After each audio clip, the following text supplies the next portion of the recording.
Well, thank you very much for that introduction. I'm delighted to be here. I'm a professor at Florida State University, which is on the other side of the world, really. So it was a long trip to get here, but one thing I noticed, this is sort of old technology. I don't know if anybody will recognize, but I didn't have to adjust my watch once I arrived here because it's exactly 12 hours different from Singapore. So, and that might be, if people were still carrying watches, that might be a good campaign slogan to get people from Singapore to visit Florida. You know, come to Florida, you don't have to adjust your watch.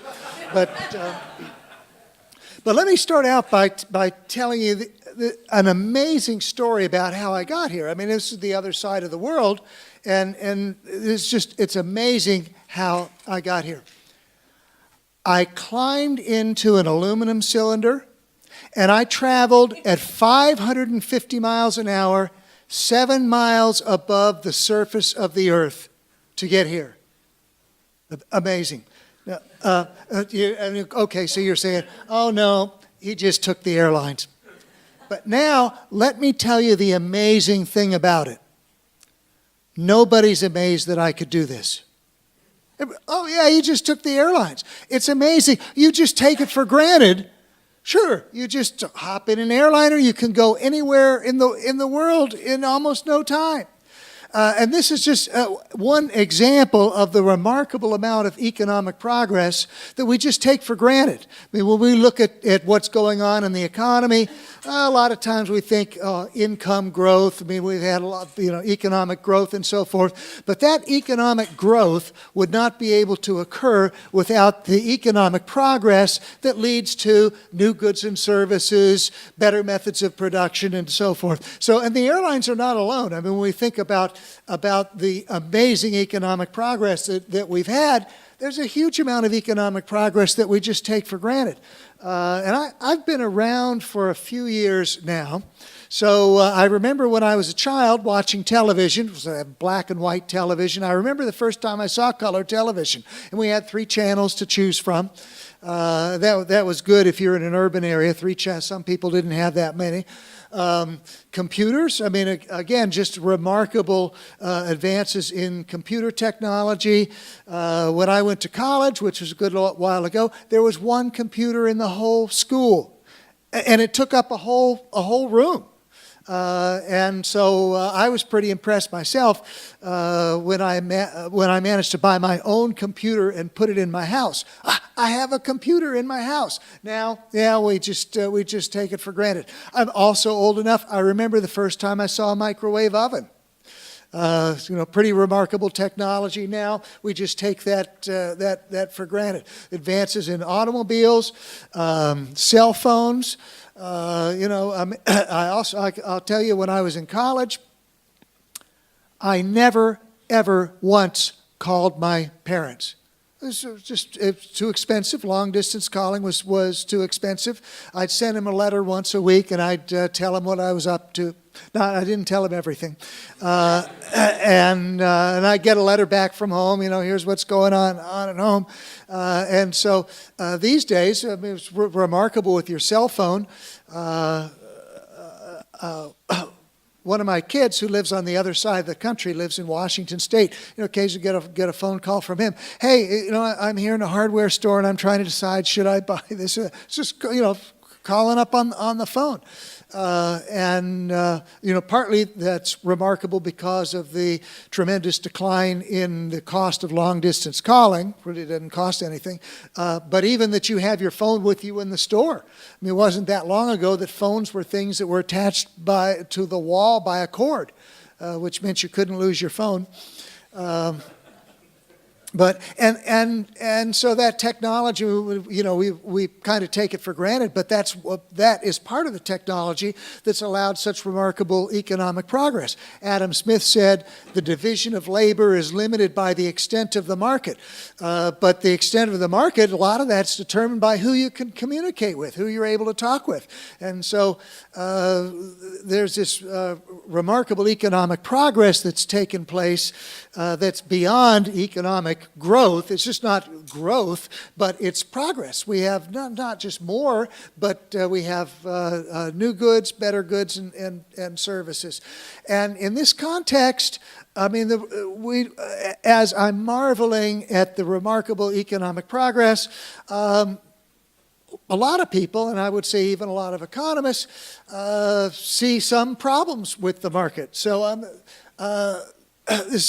economists use this technical term, market failure, and they sort of use it in the way that might be we would commonly use the words, but for economists, they talk about market failure. Market failure occurs any time that markets don't allocate resources as absolutely efficient as the optimal ideal level of efficiency in markets.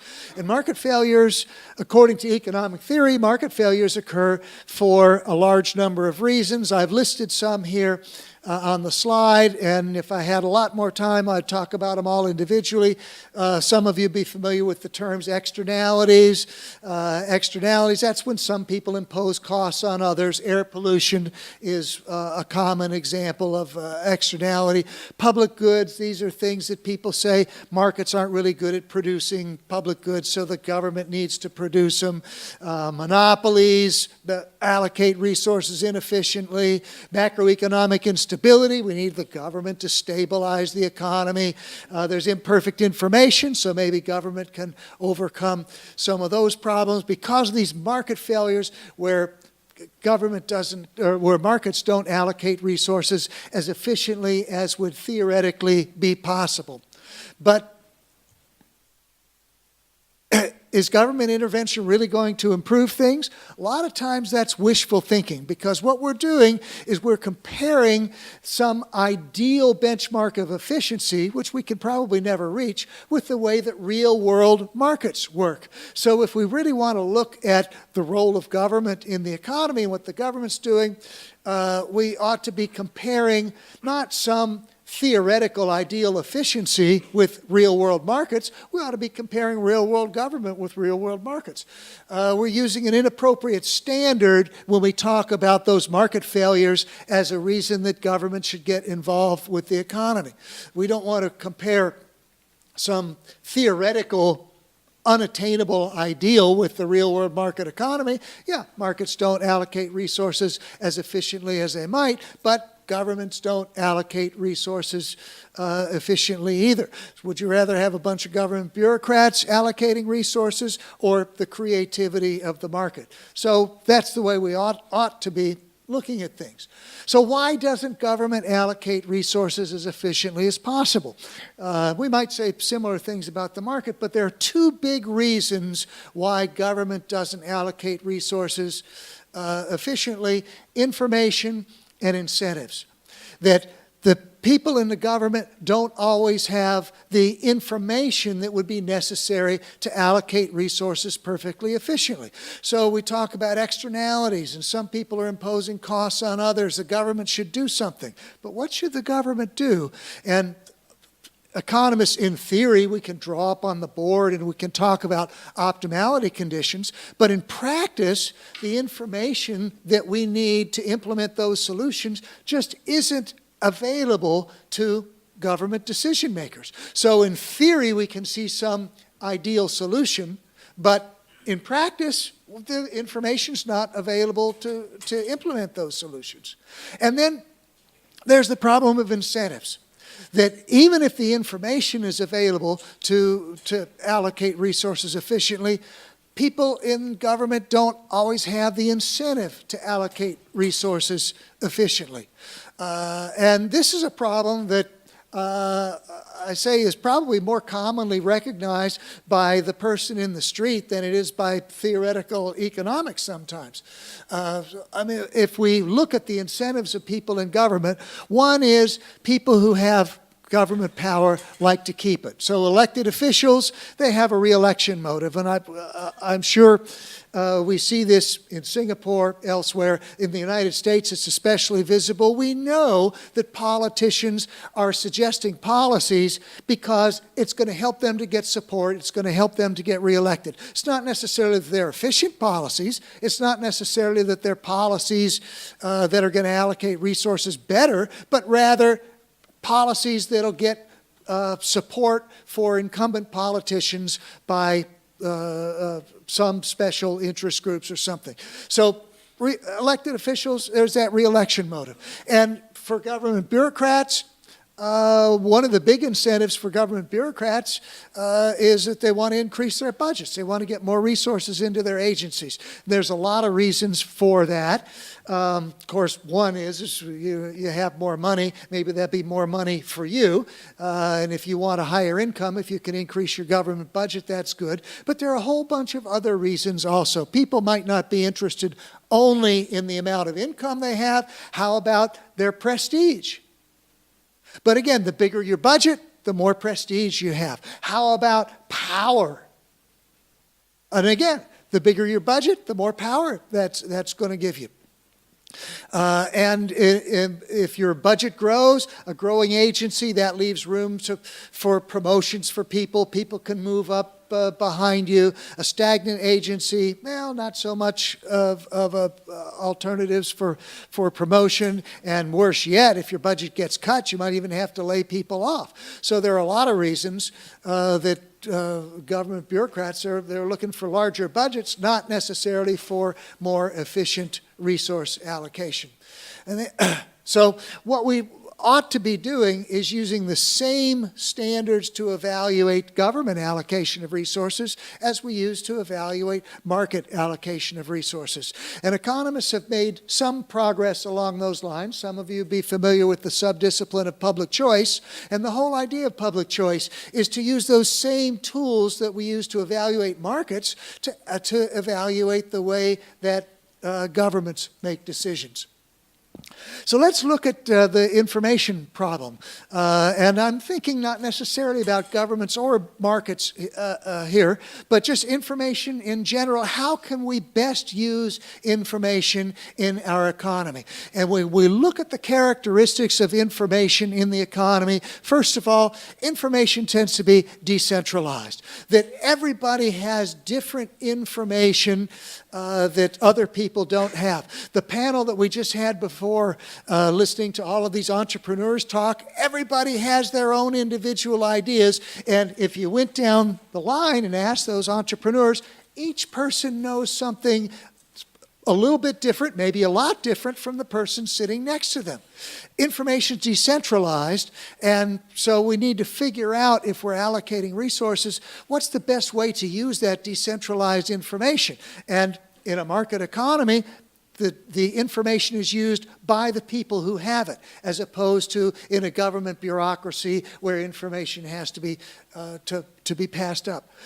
New information is occurring all the time. I opened up my talk by talking about the remarkable innovations that are occurring that drive economic progress. So it's just not a matter of taking the information we have, but as new information becomes available, even as entrepreneurs develop that new information, what's the best way to use that new information? And a lot of times, information is contradictory. Some people are thinking one thing, some people are thinking something else.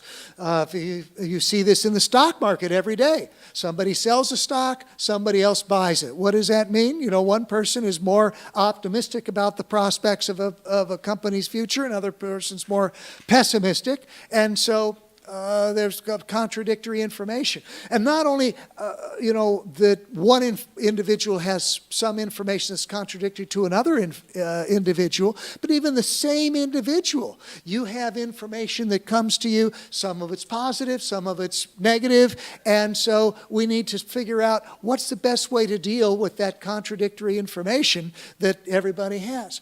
And another big issue as far as information, tacit knowledge. And what I mean by tacit knowledge is knowledge that somebody has that's not readily communicated to other people. So what that means is the person who has the knowledge is the person who has to use the knowledge. Now there's scientific knowledge, which is a term, and I'm using the way for you economists in the group, this is the way Frederick Hayek used the term scientific knowledge. You can read it in a book, you can learn it in school, but you can pass it on to other people, scientific knowledge. But Hayek says that scientific knowledge is very overrated compared to this tacit knowledge that people gain by experience, but you really can't pass it along to other people. So the people who have the tacit knowledge, those are the people who have to use it. So think about the corporations that hire these very high-priced CEOs to run the company, people who have been out in the industry 20 years, 30 years. Why are they paying all of this money to hire these old CEOs when they could hire some brand new, young, fresh Harvard MBA who has the very latest scientific knowledge about how to run a business? And the answer is tacit knowledge. That over time, these people have picked up knowledge so that when new issues come up, new problems arise, they can use their experience to address that. And so the issue with tacit knowledge is the person who has the knowledge is the person who has to use it. You can't pass it on to somebody else. So when we look at how knowledge is used, in the government, knowledge is centralized. So people pass up the information that they have to the decision maker who says, here's what we're going to do. It's hierarchical, and the person at the top makes a decision, and everybody else more or less follows along with that decision. In the market, knowledge is decentralized. So everybody uses that specific knowledge of time and place that they have to the best of their advantage. So we're able to make better use of knowledge, and especially better use of that tacit knowledge, which really isn't very well used in a hierarchical structure. And in government, we have one solution that applies to everyone. The government passes a policy. That's the policy for everybody. In the market, we can try many options. Some of them work, some of them fail, but the market makes better use of information and knowledge because we can try many different alternatives to see which ones are going to work the best. Going back to that term market failure really means profit opportunity. If resources are not being allocated as efficiently as they could be allocated, then that's a profit opportunity. People can step in to fill those profit opportunities. We could talk about kind of obvious examples, like, for example, the development of cellular telephones and that sort of thing. You can see, hey, there was a profit opportunity. There was a problem in search of a solution. I'll just mention a couple of other ideas here that maybe aren't so obvious. What about environmental protection? And there, some people have seen that as a profit opportunity. We can have environmental tourism. We could take people on safaris. We could take them out hunting big game. But the only way you can hunt big game is if there is big game. And so there's a big incentive for environmental tourism to preserve those resources, to preserve endangered species. And it's interesting to note, you think about endangered species, elephants, whales, so forth. But I never hear anybody talking about endangered species like cows, pigs, chickens. Why is that? Well, it's because people are using them in the market. They have an incentive to maintain the breeding stock, even though we're slaughtering a lot more cows than we are elephants. The cattle population is thriving. And so with environmental tourism, we can do that same thing with endangered species. And I mentioned here the fable of the bees, and this is... some of you economists may be familiar. There was an article on externalities written by Nobel laureate economist James Mead. And he was talking about externalities. And one example he used was bees that pollinate apple orchards. And so here you have the beekeepers, the bees are pollinating the apple orchards, but they're providing a positive externality, and so there's an under-provision of the bees pollinating the apple orchards. Well, that's economic theory. In practice, another economist, Stephen Chung, a Hong Kong economist, wrote an article titled The Fable of the Bees, playing off of James Mead's article. And he said, no, actually there is a market there. The people who own apple orchards pay beekeepers to keep their beehives in the apple orchards. That Mead was using that as an example of market failure. Okay, in theory, a market failure, but in practice, entrepreneurs have figured out a way to overcome that market failure. Market failures are actually profit opportunities. So when we look at this idea of decentralized knowledge, markets allow people to use knowledge that other people have without actually getting the knowledge. Nobody knows how to make a computer. If you're thinking, how could that be? I have a computer. Well, some people know how to make microprocessors. The people at Intel make a lot of microprocessors. They have chip foundries all over the world. They have chip foundries, well, in the United States. They have some in Costa Rica. They have some in Israel. Some people know how to make hard disk drives. A lot of them are made in Taiwan, I do believe. The LCD screens probably made in China. The computers may be designed in the United States. So you have people from all over the world who are cooperating to make that computer. The people who make the microprocessors, they don't know how to make hard disk drives. The people who make the hard disk drives, they don't know how to make the LCD screens. But all of this decentralized knowledge, people cooperate, people from all over the world who are never going to see each other, cooperate together so you can have that computer. Nobody has all of the knowledge it takes to make a computer, but that decentralized knowledge is combined through markets so you're able to get your computer. And as the slide says, that's especially important when knowledge is tacit. That when the individual who has the knowledge is the person who has to use it, then markets with decentralized decision-making allocate resources so much better than with centralized decision-making because that tacit knowledge can't be passed on. When we look at the use of information, well, markets do a better job than government. The information remains decentralized. Tacit knowledge, well, governments can't use that tacit knowledge. And when we look at incentives, the market rewards the efficient allocation of resources, and maximizing profit means maximizing the value created for others. So when you make a profit, what that means is you're buying resources that have a certain value, you're combining them to produce output, and the output you're producing is worth more than the inputs that you're using. That's what profit is. So the incentives are exactly right. Maximizing profit gives exactly the right incentives for maximizing the value of resources to others. And too often, government rewards the inefficient allocation of resources. When innovations come along, new information comes along, if you're a government bureaucrat, the best thing you can do is to ignore it. In fact, we heard that from the previous panel, if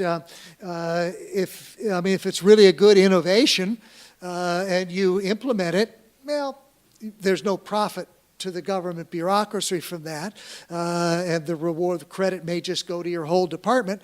If you come up with an idea and it turns out not to work out so well, you could lose your job, lose out on a promotion. So your best incentive is to not be innovative if you're a government bureaucrat.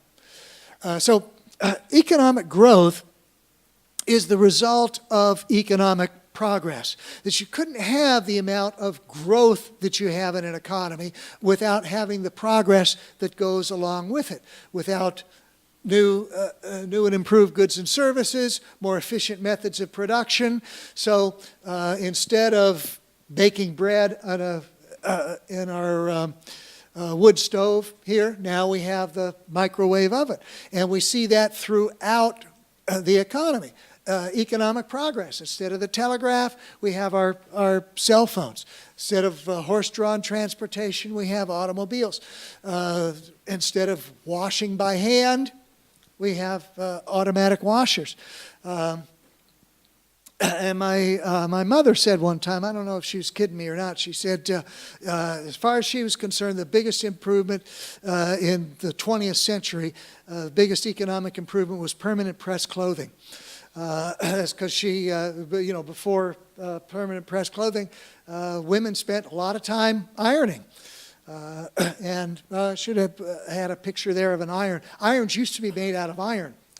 You put them on the stove to heat them up, So even there, we see that economic progress that leads to economic growth. Entrepreneurship is what produces economic progress. That you have entrepreneurs who are discovering new products, better products, new methods of production, and it's that innovation, that entrepreneurship that leads to that economic progress. The cell phone is kind of an interesting example. The smartphone, because the iPhone, I think the iPhone's now coming up on its 11th anniversary. Well, even as I'm looking around, there are a lot of people who are being entertained by their smartphones, which they couldn't have done 12 years ago because the iPhone is only 11 years old.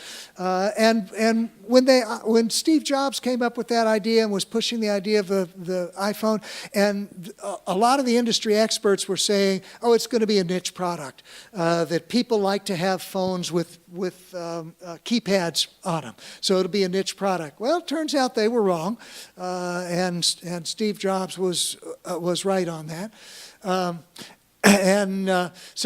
If we look at the way that markets work, if we look at the way that markets allocate resources, market failures, those are profit opportunities. If the market's not operating perfectly efficiently, there is room for entrepreneurs to step in and produce profitable alternatives.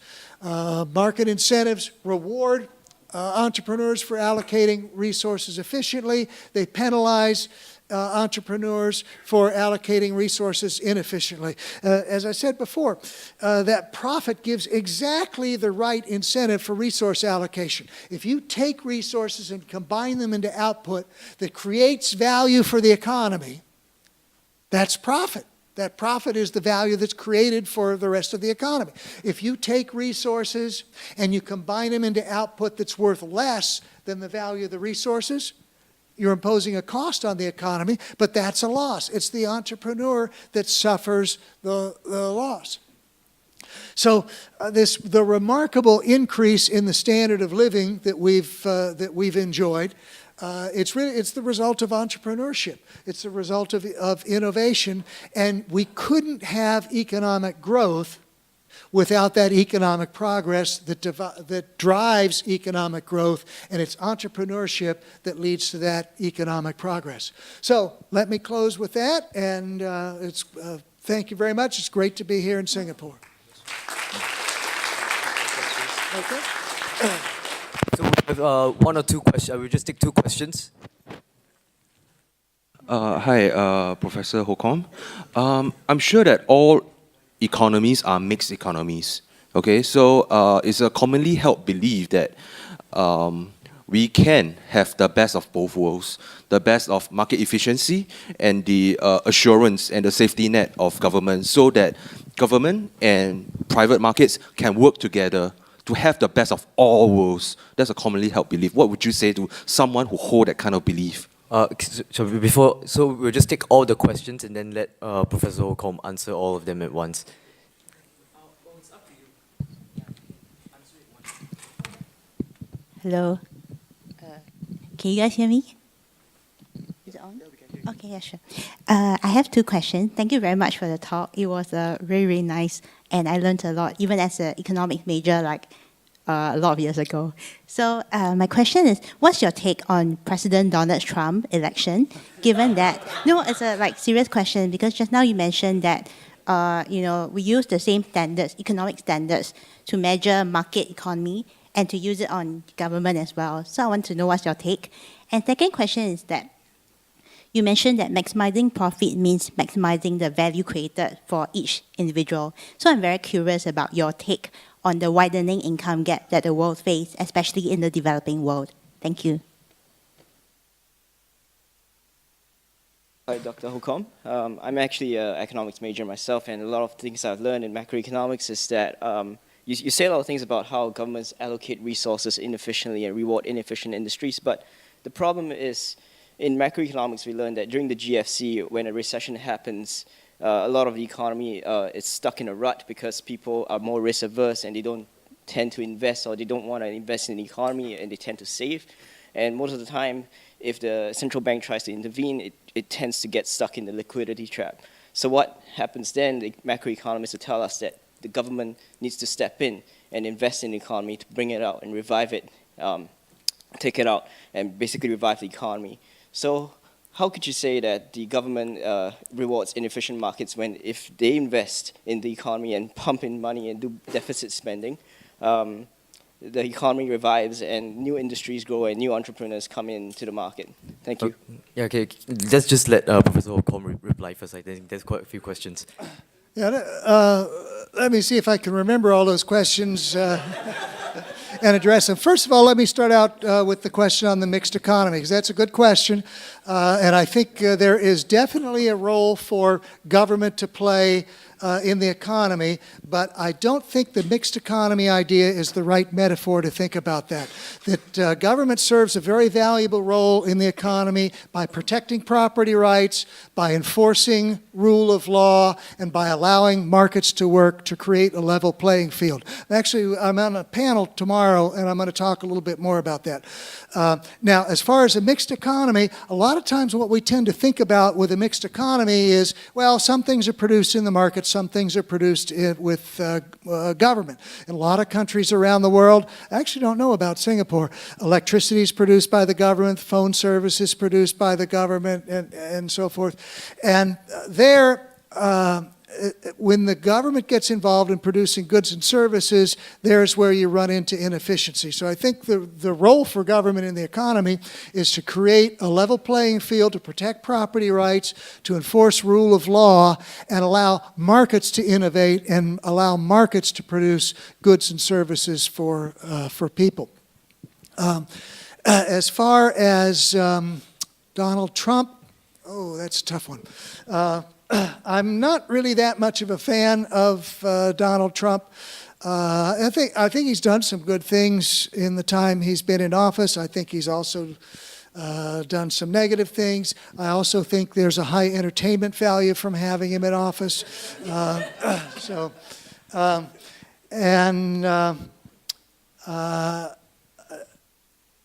I'll confess, in the last presidential election and the choice between Hillary Clinton and Donald Trump, I think Trump was probably the better choice.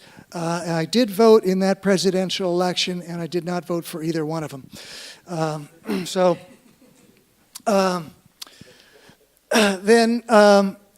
What about people who are struggling to get along? You know, do we need some kind of a welfare state to help people who are the least advantaged? Maybe some people maybe never will be able to take care of themselves. Maybe some people just need to step up. And I'm not really personally that opposed to that, but we need to look at that differently from government involvement in the economy. Because if we have a welfare state that's helping out people who are at the bottom end of the economic spectrum, that imposes a cost on the productive side of the economy. Is it worth it to do that? Might be worth it to do that, might not be worth it to do that. But you have to look at that as there's an economic cost that we pay to have a welfare state. And it maybe seems like a humane thing to do. And so I'm not really opposed to it, but at the same time, the way we set up incentives, a lot of people have an incentive to go on some kind of welfare program as opposed to go out and work and add productivity to the economy. I know in the United States, The Social Security system also has a disability component where you can claim that you're disabled, you can't work, and you can collect disability benefits. And what we've seen in the United States is the number of people applying for those disability benefits going up, up, up over the years. Do I really think more and more Americans are disabled? Probably not. They're probably gaming the system and taking advantage of the program. But nevertheless, I mean, what you see is disincentive effects. You see costs imposed on the productive side of the economy. So that's something to look at as far as the welfare state. What about when the economy goes into a recession? We have a liquidity trap. Maybe the government needs to get involved in pumping up the economy. I think that works better in theory than it works in practice. And that's for several reasons. First of all, it's not entirely clear that in practice there is a liquidity trap, that in practice government stimulation can help out the economy. What we saw after the recession in 2008 in the United States, we had a huge bailout. We had about $800 billion bailout, just budgetary bailout, and then another $800 billion that the Federal Reserve threw to the financial industry. And if you listen to the experts, some of them say it's not enough. We should have done more. The recovery would have occurred faster. And others of them say the reason the recovery was so slow was because of the government interference. We had these jobs programs where we hired people for infrastructure projects and things. But the problem with those is when the money runs out, those people are back unemployed. And so it actually slows the recovery. And so my own opinion is United States policy after 2008, I think the government was too much involved and that the economy would have recovered more rapidly had the government not been so involved. If you go back to the last big recession we had before that in the United States was in 1982. That was during the Reagan administration, and we had about an equally steep decline, but the economy bounced back very rapidly. Also, there wasn't the same amount of government intervention as there was after the recession in 2008.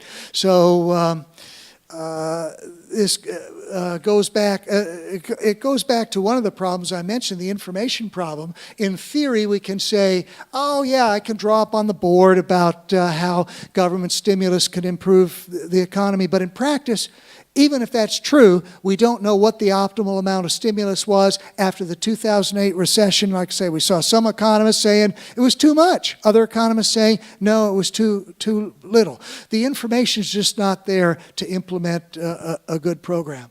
And I think we have a couple more questions. Yes, over here. A quick question, Yeah. short one. How can the profit motive be used to clear the plastics in the ocean? That's a great question, and I don't know the answer. And that's not saying that there's not a good answer to the question. But I mean, a lot of times people might be willing to donate. I mean, you say, here's this problem. People contribute money because they're interested in doing that.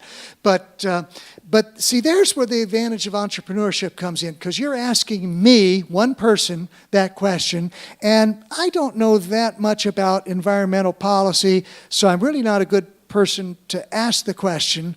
But there are thousands and thousands of entrepreneurs, people who have thought about these environmental issues, and we can try a bunch of different alternatives. Some of them might work better than others. And so rather than have a centralized, you're saying, you tell me what the answer is. Well, I don't know, but there probably is somebody who has a good answer to that question. And I suspect since the problem has been more publicized recently, we're going to come up with some innovative solutions. Last question. Professor, thank you for being with us here today. You talked about markets, profits as the motivation of a perfect market, and people who are involved in it deriving profits from doing the kind of business.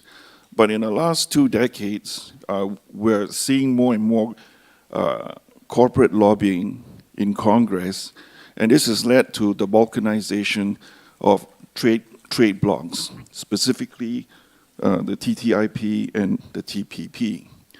Now, as an Austrian economic specialist, what do you think? And do you think that this would help incentivize business? Or do you think it's becoming more and more of welfareism for corporations? Yeah, that's a great question, and my answer is the latter. And since you asked that question, I'm going to take the opportunity to publicize my most recent book that just came out last month, titled Political Capitalism, How Economic and Political Power is Made and Maintained. And what we're seeing increasingly is the cronyism, the corruption, the corporatism that occurs when businesses start looking more and more to government for their profit as opposed to looking to satisfy consumers. What you see happen as political systems mature, special interest groups become more and more firmly entrenched, and increasingly firms look to government subsidies, tax breaks, regulatory barriers to entry, tariffs, in order to protect their markets rather than looking to satisfy consumers. There's a really nice book by economist Mansur Olson called The Rise and Decline of Nations. And he talks about the case, he talks about when you have a political system that more or less starts out anew, and a couple of examples he uses are Japan and Germany after World War II. All the old political networks are wiped out, and so businesses need to look to satisfy consumers in order to be profitable. But as the political system matures and interest groups get more and more firmly entrenched, increasingly they're looking to government for their profits, government for their benefits, and that leads to the decline of nations, to use Olson's terminology. I will say, among people who are very laissez-faire oriented, they like the idea of limited government, that I think big government is too often pointed to as the problem. And it's not necessarily how big government is, but what government does. It's not the welfare state that's really holding us back, although that puts a penalty on the productive side of the economy. But more than that, it's the regulatory state that provides these special interest benefits, that causes businesses to look increasingly toward government rather than consumers for their profit. So I think that's a major problem, a major issue, enough so, as I just said, I wrote a book about it, Political Capitalism, and you can buy it now. Okay, so last question. Hello. So my question is concerning your comment about how we should compare the power markets and the government on the same plane, and exactly how do we make the comparison? And I'm interested to find out, how do we improve the government as it is? Of course, I'm hoping that the power market can in future provide roads. I think there's examples of them already doing that in some of the world's essential public goods. And how do we then, work with the government, since they have to exist to provide certain, I guess, property rights standards and stuff like that. And how do we evolve then the government to enable the power markets to, do more? Yeah, the role of government, as I see it, is mentioned in my talk, is to create a level playing field to protect property rights, to enforce rule of law. And when the government starts doing more than that, then we get into the case where government's interfering with markets, stopping markets from working efficiently. In theory, we can come up with a whole bunch of reasons why we should have one regulation after another. But in practice, where do those regulations come from?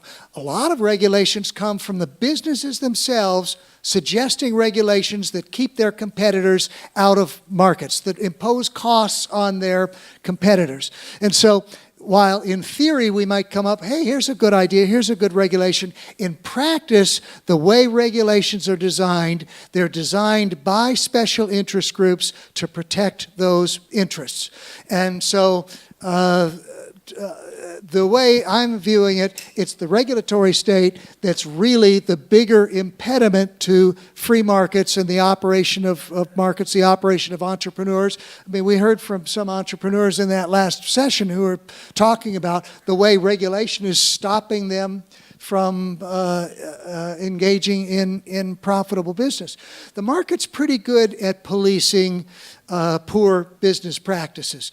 That actually regulation sometimes can lure consumers into a false sense of security. You know, where you're figuring, oh, I know I can eat at this restaurant because the health inspectors coming by, the health inspectors guaranteeing that the food is fresh and so forth. And what you don't realize is that health inspector might be a buddy of the person who runs the restaurant. You know, and so the idea of caveat emptor, consumer beware, if you didn't have that what you think is regulatory protection, consumers would be a lot more interested in looking out for their own interests. But nevertheless, once word starts getting around about poor anything related with poor business, people stop going to those businesses. So the businesses themselves have an incentive to provide as much value to consumers as they possibly can. That's how you thrive in business.